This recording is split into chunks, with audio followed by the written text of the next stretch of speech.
Hello friends, good afternoon. আজকে একটু বেলা করে ব্লগটাকে শুরু করলাম। তো যাই হোক, বিদায়ের বেলা চলেই আসলো। এই দুদিন কিভাবে যে কেটে গেল বুঝতেই পারলাম না। বাইরে তো প্রচণ্ডই রোদ্দুর। তো এখন ঘড়িতে হয়ে গেছে 12:30। আমাদের একটাই ট্রেন আছে চিত্তরঞ্জন স্টেশন থেকে। তো এখন চলে যাচ্ছি স্টেশনে। আর আমি একটা জিনিস কিছুতেই মেলাতে পারি না। আমি যখন বাড়ি আসি তখনও এই বাড়িগুলো যা থাকে, আমি যখন ফিরে যাই তখনও এই বাড়িগুলো সেম থাকে।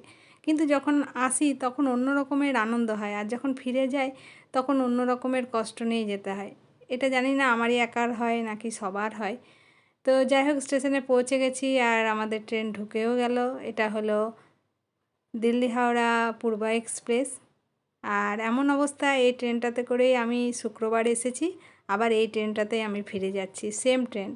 এই ট্রেনটা দিল্লি থেকে ঘুরে চলে আসলো আর আমার এখানে দুদিন ঘোরা হয়ে গেল। তো লাগেজগুলো রেখে দিয়ে আমি আর মেয়ে চলে এসেছি গেটের সামনে, কারণ এই স্টেশনের পাশেই মায়ের বাড়ি। তো মাকে একটু বাই করব। এই যে সাদা বাড়িটা, মা দাঁড়িয়ে আছে, তো মাকে টাটা করে দিলাম। বলতে বলতে আসানসোল স্টেশনে চলেই আসলাম। একটার পর একটা স্টেশন পেরিয়ে নিজেদের গন্তব্যস্থলে ফিরে যেতে হবে। কাল থেকে আবারও সেই একই রুটিন। দুদিন তো বেশ ভালোই কাটালাম। আর এবারে ছুটিটা যেন একটু বেশি তাড়াতাড়ি কেটে গেল। অন্যান্য বার তো একটু থাকা হয় গরমের ছুটিতে, কিন্তু এবারে তো যাওয়ার কথাই ছিল না।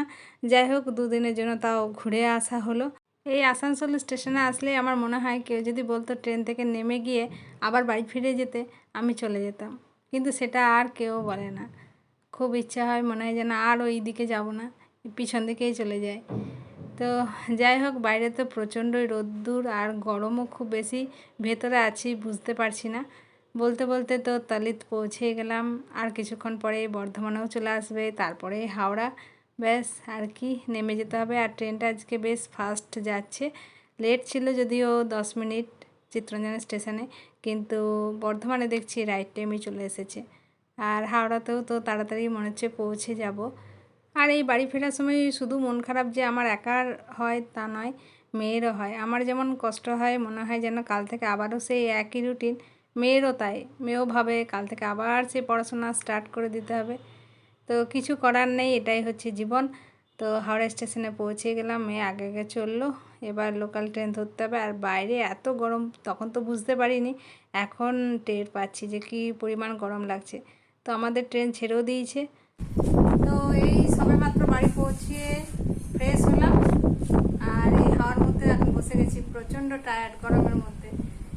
সে তো খেয়ে দিয়ে বার হয়েছে, একটু বসার সুযোগ পাইনি। তো ভাবলাম একটু বসে নিই। আর এখন মুড়ি আসছে, সিঙ্গারা মুড়ি মাখা চলছে। তারপরে এখন খাওয়া দাওয়া হবে, তারপরে বাকি কাজ দেখা যাবে। বাড়ি থেকে তাড়াহুড়ো করে তো ভাত খেয়ে বেরিয়েছিলাম। তো এখন খুব খিদে পেয়ে গেছে, সে কারণে ফেরার সময় সিঙ্গারা নিয়ে এসেছিলাম, ভাবলাম বাড়ি গিয়ে মুড়ি খাবো।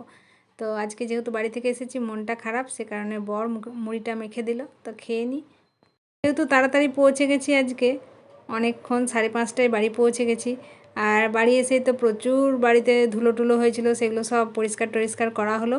খুব গরম লেগে গেল। আর আজকে এত হাওয়া বইছে ঝড়ের মতো, পাখা টাকা চালাতেই পারছি না, পুরো পাখা একদম দুলছে। তো বাইরে বারান্দায় বসে আছি আর ভাবলাম যে আপনাদেরকেও একবার দেখায় যে কী পরিমাণে হাওয়া দিচ্ছে। আমফানের থেকে কিছু কম দিচ্ছে না।